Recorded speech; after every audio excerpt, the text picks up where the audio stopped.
Evening everybody, Silverbolt here with Generation 1 Prowl. I'm feeling better now. I think I've shaken off the worst of this virus, though I still, even looking at this, look rather peaky. But I've managed to eat without throwing up, so that's definitely something. So thank you to everybody who messaged me saying get well soon, it is appreciated. Prowl is one of my favourite autobots. And he's comes in it from the very beginning.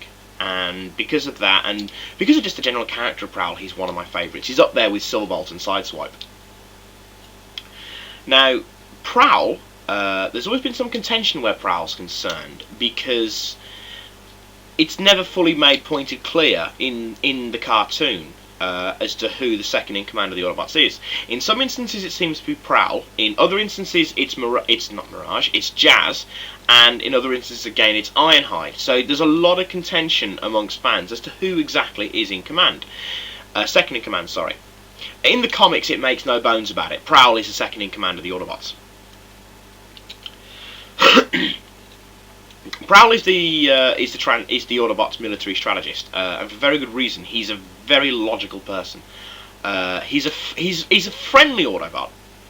He's not some of the others that like Sideswipe, like Slingshot, like Sunstreaker. In some cases, Mirage, who come across as very aloof and very arrogant, or then you just get people like Huffer and Gears who are just complainers and malcontents. Prowl is a very friendly, he's a very approachable character, though he's very much your listener. He's the kind of person who you tell your life story to, and he'll sit there and listen to it and turn around and say, don't be a fuckwit. You know, he's that kind of character. He's very blunt, he's very direct, he's very much to the point. And it suits the fact that he's such a logical person.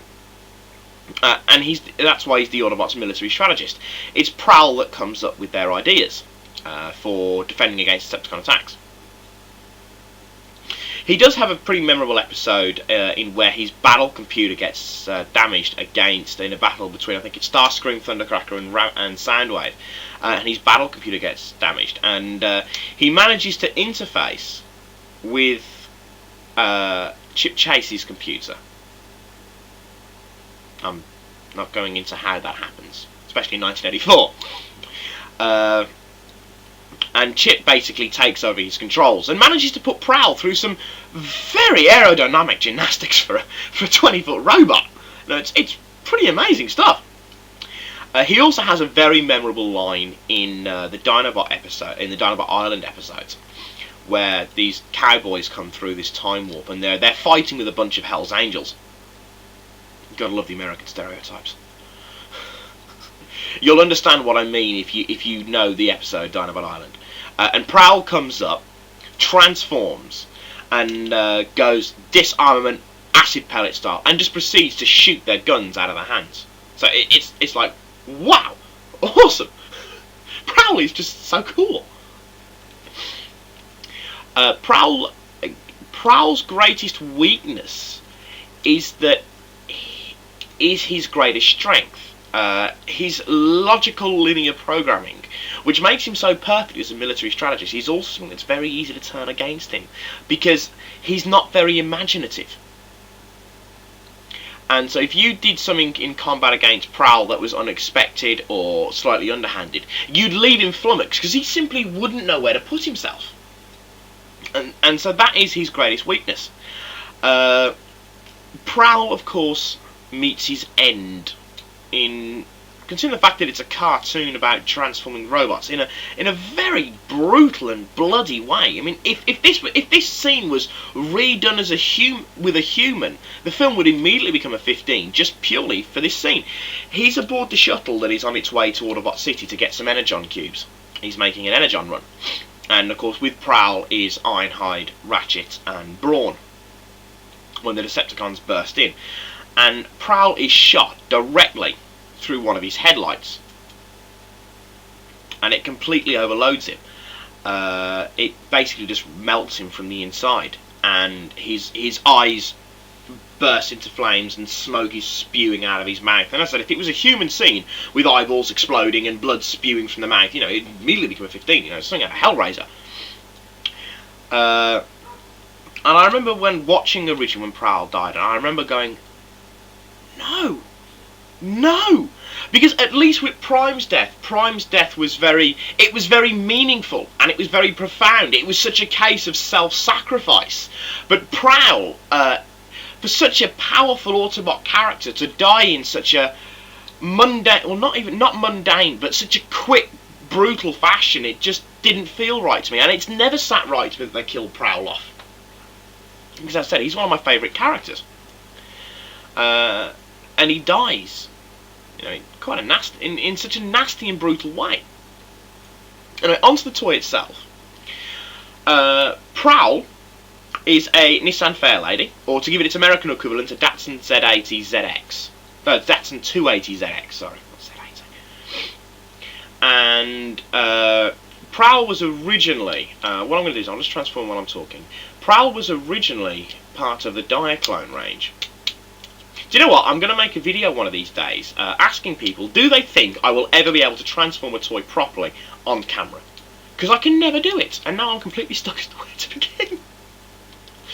But yeah, Prowl is one of the early Diaclone ranges from the very early 80s that were made by Takara, and they were subsequently taken over by Hasbro.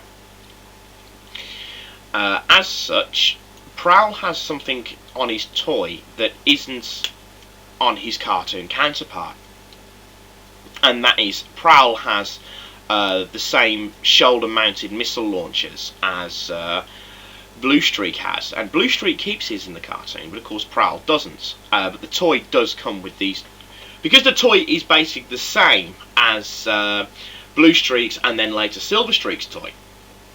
It comes with these snap on the side of the head missile launchers. Now I did get them with this auction. Where's he's gone? There it is. I did get them with the auction, but I don't put them on there because it's not. Prowl doesn't look like that. Admittedly, in the revised version of the Transformers G1 universe in the comics, Prowl does come with the head-mounted missile launchers, but not in the 80s cartoon. So as I said, I don't put them on them. Another point of interest I'll add about Prowl is that you see his face, and you can't really see his face, but picture his face from the cartoon, and then look at this. This is my Autobot symbol tattoo. Right, now, Prowl's face, it was the template that they used for the Autobot insignia. And if you look at the Autobot insignia, and the tattoos easy way I can show you this without stopping the camera and putting a still on there, and it's always easy to demonstrate these things with diagrams, with visual aids instead of just diagrams. If you look at that part there, and that part there, and then compare it to Prowl's face, they both have the signature horns that Prowl has that give him an almost demonic look. And as I said, that's because Prowl was the original template for the Autobot insignia. I pulled that off Wikipedia, so I just hope the guide's correct. The other thing you'll notice about this is, and it's the one thing that definitely shows that it's a Japanese toy, that it's not an American toy. Well, it's not originally an American toy, and it's the cherry lights on the back of the police car, on the top of the police car. Sorry, in America, the colours, the cherries on a police car are red and blue, but in Japan they're red. Now, Hasbro, when they took over the Diaclone range, either didn't notice this or couldn't be bothered to change it. So, Prowl keeps his distinctive red cherries. Now, whether he keeps them in the cartoon or not, I can't recall. He may do, but I'm not sure. I know for a fact, I know Streetwise definitely doesn't. Who's the Protectable one. But I'm not entirely sure about Prowl. Very nice toy. Very nice toy. Again, it has the metal parts on the front of the bonnet. Yeah, that is metal. Yeah, it is metal. Sorry, I just have to double check myself then. The metal on the front of the bonnet and on the side frames here, as per the 1984 toy range in itself. Nice toy. Comes with a big, hefty gun. The only thing I can say I dislike about this toy is the legs. I don't like the legs. Now, the legs on the alternators range do have this similar fold down and twist round look to them, but they work. With these toys and with silver streaks and with blue streaks and smoke screens, they don't really work. That's the only fault I have with the toy. The top part I think is lovely. I think it's a lovely, lovely toy. You can put in with the missile launchers if you want, but I don't. I don't. Prowl's not the most expensive of toys to come across, though finding any kind of condition. My one's in quite good condition, and of course you can buy them in reissues. But I prefer the top one. This one's in quite good nick, unlike some of my other G1 toys, which aren't in good nick at all. But if you can pick him up, pick him up. He's a very nice toy. Alright then. I'm probably going to be running out of time right about now, so I'm going to sign off for now. This is Silverbolt with Prowl, saying adios, au revoir, I'll be there.